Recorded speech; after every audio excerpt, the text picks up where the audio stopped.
वो पुराना हवेली अकेला खड़ा था, विधवा की पहाड़ी के ऊपर खतरनाक तरीके से टिका हुआ। स्थानीय लोग हवेली के बारे में फुसफुसाते थे। वो टूटी खिड़कियों से आने वाली ठंडी हवाओं की बात करते थे। वो अनदेखी आंखों के एहसास का वर्णन करते थे जो उनकी हरकतों पर नजर रखती थी। सबसे ज्यादा परेशान करने वाली थी दर्पण की कहानियां। यह हवेली के बीचों बीच रहता था। कहा जाता था कि यह दर्पण दूसरी दुनिया का रास्ता है, एक ऐसी जगह जहां परछाइयां नाचती थीं और ऐसे रहस्य फुसफुसाती थीं जिन्हें अनसुना ही रहना बेहतर था। कई लोगों ने हवेली में घुसने की हिम्मत की थी, लेकिन बहुत कम ही वापस आए। जो लोग वापस आए उनकी आंखों में एक भूतिया सी झलक थी। उनकी त्वचा पीली और चिपचिपी थी। उन्होंने दर्पण के आकर्षण के बारे में बताया। इसने भुला दी गई यादों और अनकही सच्चाइयों का वादा किया था, लेकिन इसका आलिंगन ठंडा और क्षमा न करने वाला था। इसने जितना दिया उससे कहीं अधिक ले लिया, पीछे केवल खालीपन और निराशा छोड़ दी। मैंने स्थानीय किंवदंतियों का मजाक उड़ाया। मेरा मतलब है, मैं विज्ञान और तर्क की महिला हूं। ये किस्से सिर्फ अंधविश्वास थे, है ना? फिर भी मैं हवेली और उसके काले रहस्य के प्रति अपनी खिंचाव को नकार नहीं सकती थी। मैं हवेली के इतिहास पर मोहित थी। मैं किंवदंतियों के पीछे की सच्चाई को उजागर करने के लिए तरस रही थी। मेरा मानना था कि उन ढांती दीवारों के भीतर एक कहानी बताई जानी बाकी है। गांव वालों की चेतावनियों को नजरअंदाज करते हुए सारा एक तूफानी दोपहर को दलदल के पार निकल पड़ी। जैसे ही वह हवेली के पास पहुंची, हवा तेज होती गई। इसने उसके बालों को उसके चेहरे पर लहरा दिया और उसके कपड़ों को ऐसे खींचा जैसे उसे वापस खींचने की कोशिश कर रहा हो। बेफिक्र सारा ने चरमराते हुए गेट को धक्का दिया और ऊंचे रास्ते पर कदम रखा। उसने अपनी रीढ़ की हड्डी में एक सिहरन महसूस की। उसने इसे हवा का झोंका समझकर टाल दिया। उसने दहलीज पार की और हवेली के आगोश में कदम रखा। अंदर की हवा सड़ांध की गंध से भरी हुई थी। खिड़कियों से छनकर आ रही हल्की रोशनी में धूल के कण नाच रहे थे। सारा हवेली में और गहराई तक चली गई। उसका हर चरमराता कदम खाली हॉल में दिल की धड़कन की तरह गूंजता हुआ प्रतीत हो रहा था। अंत में वह दर्पण के सामने खड़ी हो गई। यह एक लंबे अंधेरे दालान के अंत में एक कमरे में लटका हुआ था। इसका अलंकृत चांदी का फ्रेम उम्र के साथ धूमिल हो गया था। इसकी सतह बादल छाई हुई थी, मानो धुएं की एक पतली परत से ढकी हुई हो। जैसे ही मैंने दर्पण में देखा, हवा भारी हो गई। मेरा प्रतिबिंब वापस घूर रहा था, मेरे ही चेहरे के एक भयानक कैरिकेचर में बदल रहा था। मेरे आतंक से मेरी आंखें चौड़ी हो गईं और मेरी सांस मेरे गले में फंस गई। मेरी रगों में दहशत दौड़ गई। मैंने दूर जाने की कोशिश की, लेकिन खुद को मौके पर ही जड़ पाया। एक अनदेखी शक्ति ने मुझे बंदी बना लिया, मुझे अपनी आंखों के सामने आने वाली भयावहता को देखने के लिए मजबूर कर दिया। बुरे सपने सारा की नींद में बाधा डालते थे। दर्पण की गहराई से फुसफुसाती आवाजों और छायादार आकृतियों से भरे ज्वलंत भयानक सपने।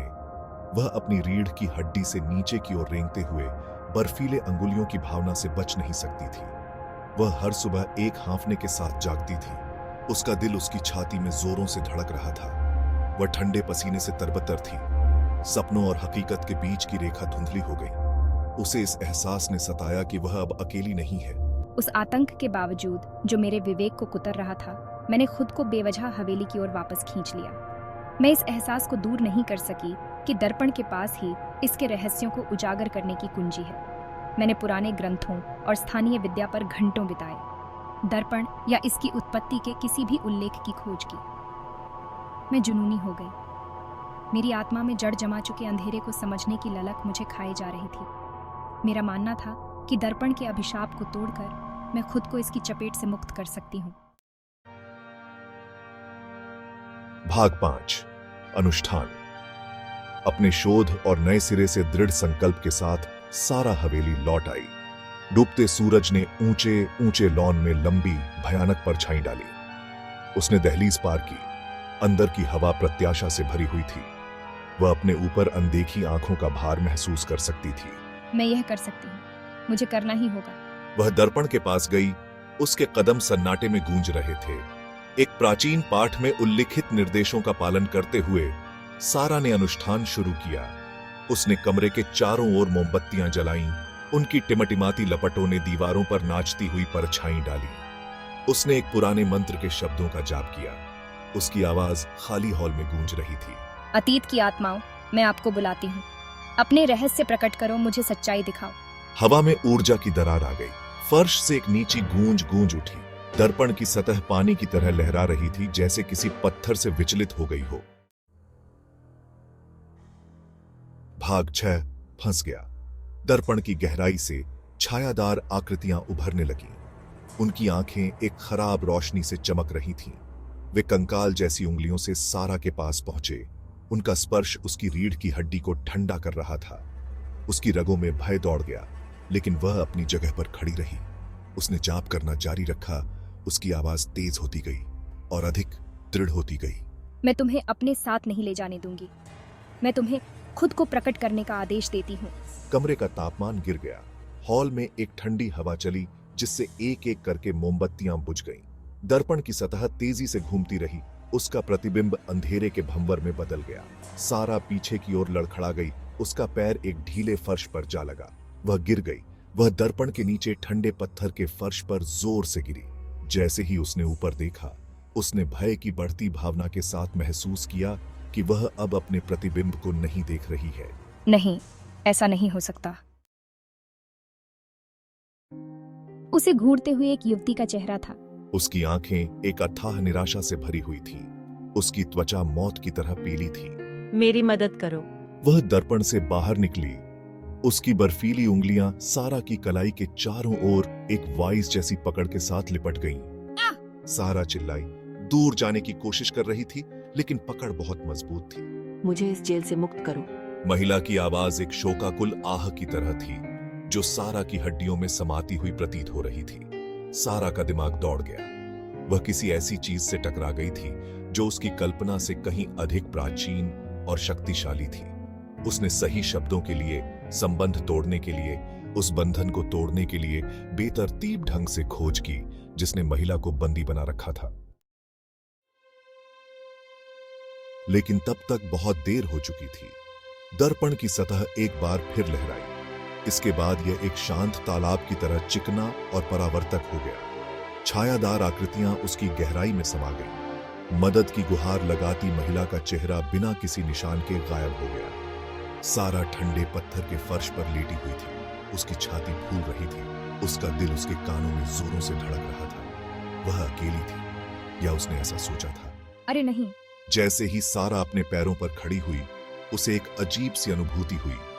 ऐसा लगा जैसे उसका कोई हिस्सा गायब है।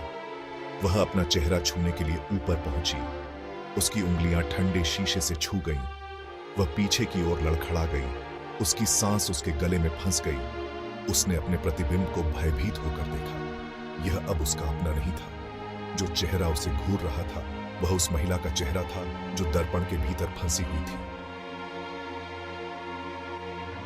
उसकी त्वचा पीली थी। उसकी आंखें उसी अथाह निराशा से भरी हुई थीं, जो उसने कुछ क्षण पहले देखी थी। मदद के लिए महिला की याचना सारा के दिमाग में गूंज उठी। उसने ठंडी स्पष्टता के साथ महसूस किया कि उसने अभिशाप नहीं तोड़ा है, वह इसका ताजा शिकार हो गई थी। नहीं, ऐसा नहीं हो सकता। हवेली एक बार फिर खामोश हो गई। उसकी टूटी खिड़कियों से हवा चलती रही। यह अपने साथ सारा की चीखों की गूंज ले गया। उसकी किस्मत दलदल पर बनी हवेली के लंबे इतिहास में सिर्फ एक और फुसफुसाहट होगी। ये ग्रामीणों द्वारा जिज्ञासु आत्माओं को दूर भगाने के लिए फुसफुसाई जाने वाली एक सतर्क कहानी होगी। दर्पण बना रहा। यह एक अंधा खामोश प्रहरी था। यह हवेली के रहस्यों पर नजर रखता था। इसकी सतह भीतर की खालीपन के अलावा और कुछ नहीं दर्शाती थी। यह अपने अगले शिकार का धैर्यपूर्वक इंतजार कर रहा था, अगली आत्मा के लिए जो अपनी गहराई में जवाब तलाशने के लिए पर्याप्त बेताब थी। इस बात से अनजान थी कि उन्हें अंततः क्या कीमत चुकानी पड़ेगी। दलदल पर बनी हवेली हमेशा के लिए सारा को बंदी बनाकर रखेगी। वह दर्पण के अभिशाप से बंधी हुई थी। वह अपनी ही जिज्ञासा की कैदी बन गई।